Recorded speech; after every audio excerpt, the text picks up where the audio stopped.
Well, hello, friends. Welcome to the Ladybird browser update for September 2024. It has been a lovely month in the project, as usual, and I've got a bunch of things to tell you about and show you, so let's get started. First thing, of course, is I want to thank our sponsors. We have a new sponsor joining us in the gold tier this month, and we've also added a new copper tier with $1,000. So in the gold tier, we have Guillermo Rausch, the founder of Vercel, Socket.io, and various other projects, sponsoring us with $50,000. So thank you very much, Guillermo. That's very cool. And joining us in the $1,000 copper tier, we have Optimizing from Australia, Guillaume Nispel, hope I'm saying that right, Mark Goetz, and Broadband Map. Thank you all for joining as Ladybird sponsors. So let's look at September 2024. First thing is we should look at some numbers, obviously. So in terms of pull requests and contributors, we are looking at 242 pull requests from 48 contributors. That is up from last month, which I always love seeing. So very, very cool. And then let's take a look at the web platform tests, because we've been making some great progress here. We have fixed a bunch of bugs in the WPT runner. In particular, Tim has been fixing tons of timeouts, and the timeouts are real bad because they make test runs take forever, since we have to wait 30 seconds for every timeout. And they also mean that the tests don't pass, they just time out. So we have fixed a ton of timeouts, which improved our score considerably. And we've also fixed a lot of bugs in the browser engine, which also improved our score. So altogether, we have over 500,000 new passing tests, and we've passed 1.5 million total passing tests, which is just pretty dang good. We also introduced these new graphs on a Grafana dashboard this month, so we can see a graph of our passing subtests and the state of each run. Here, there's also a graph now of how long it took to run WPT, and everybody loves graphs. I'm going to put a link to the graphs in the video description so that everybody can go and look at the graphs. And, you know, if you feel like you would like to make the graph move in a certain direction, then I strongly encourage you to come and chat with us and see if you can help us get these graphs going in the right direction. Then, for context, here are how other browsers are doing on web platform tests as of the end of September this year. So as you can see, we are, we are here together with 3 of the major established browsers, and also with the 3 biggest sort of up-and-coming engines. And we're doing pretty well now. We've crossed over 1.5 million passing subtests, as you can see. And I think Chrome is leading here with like 1.8 something. And we just have to keep working on it, and we'll eventually catch up, you know? One thing that's important about web platform tests that I've mentioned in the past is that it's very heavily weighted with these legacy text encoding tests for Chinese, Japanese, and Korean text encoding. I think it's 60% of the WPT score is just text encodings, just CJK text encodings. So in the interest of having a sort of a better score, I also did a run with text encoding test skipped, and then it looks like this instead. So you can see that you know, the difference between us and Chrome is actually a bit bigger than it looked in the other graph. So it's good to do this kind of more honest looking graph, I think, so that we see just how much work we have ahead of us. But you know, that's okay. we're still gonna keep working on it and keep improving. So yeah, that's WPT. Something that we did this month is replace our homemade HTTP and TLS stack with curl. So this was much easier than I thought it would be, and it is now very fast and very stable, which is great. We're compatible with a lot more servers. And the main thing missing now is that WebSockets still use the old HTTP and TLS stack. So we're stuck with that for WebSockets because curl has WebSockets, but it's not completely, it's not feature complete for everything that we need. So we need to look at what we do with that. But in terms of performance, we are now loading pages about 5 to 6x faster than we were with our own stack. So it's just a huge performance boost using curl, which is great. We've also adopted FFmpeg for audio. We're using the libav format and libav codec for that. And that gives us out-of-the-box support for all of these audio formats and more, which is also great.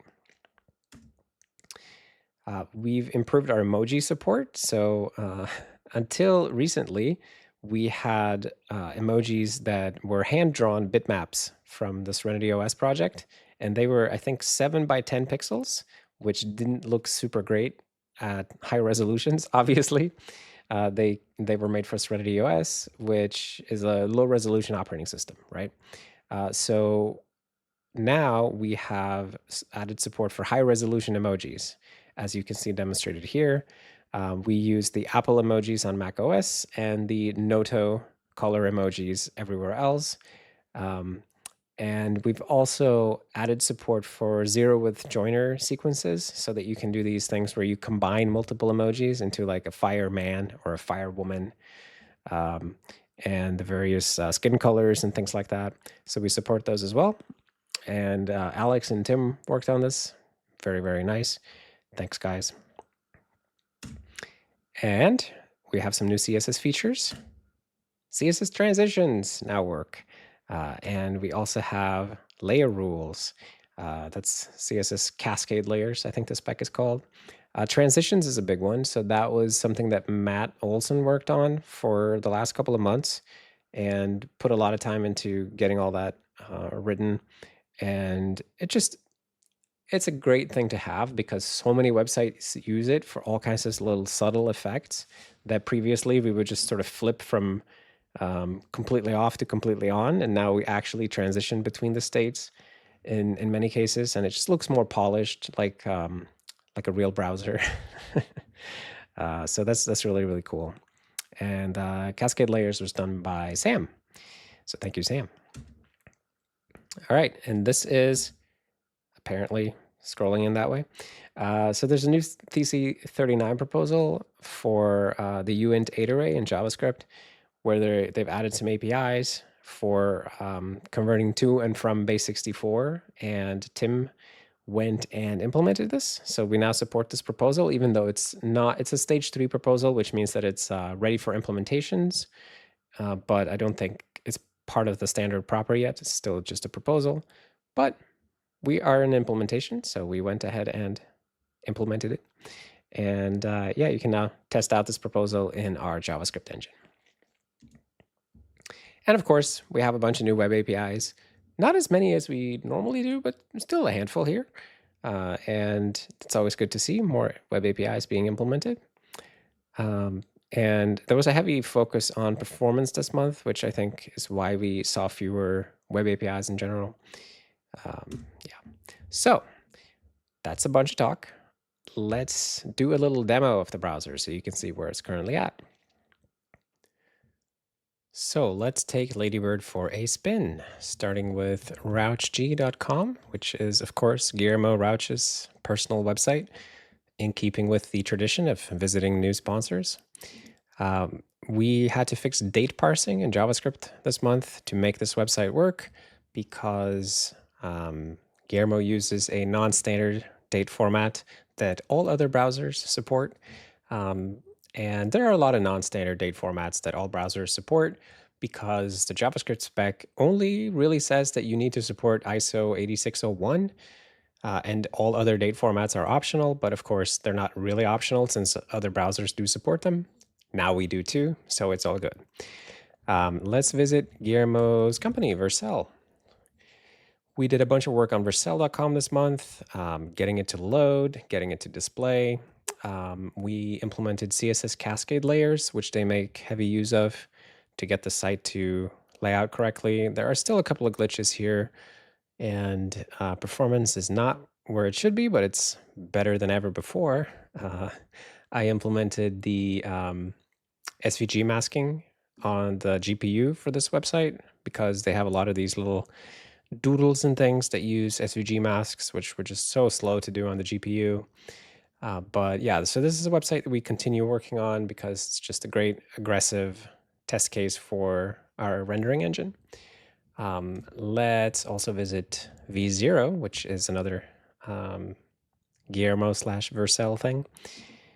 This is an AI thing that helps you generate web apps or start prototyping web apps, but we have to log in first actually, and that should be HTTPS. I wonder why that happens. So let me log into GitHub here. Just gonna need my secret digits. And they are do not steal. Okay. So, okay, we are in. So we can ask it to generate a simple but sleek web browser UI. Because that would be nice to have. I guess we can close that tab. And while V0 is generating, it somehow freezes and the page is responsive, like it reacts to hover and stuff, but for whatever reason, it's not like incrementally showing each token that's generated. That's some kind of bug on our side that we have to figure out.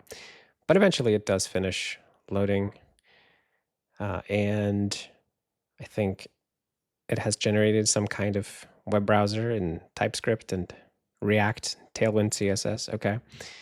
That sounds promising. Let's see if it actually loads. Sometimes these things don't end up loading, but we can at least see the code that it generated. Yeah, I don't know. Maybe the preview doesn't work. But even so, the fact that V0, we can log in, we can generate responses, and we can see the TypeScript sources at least. No preview for this one.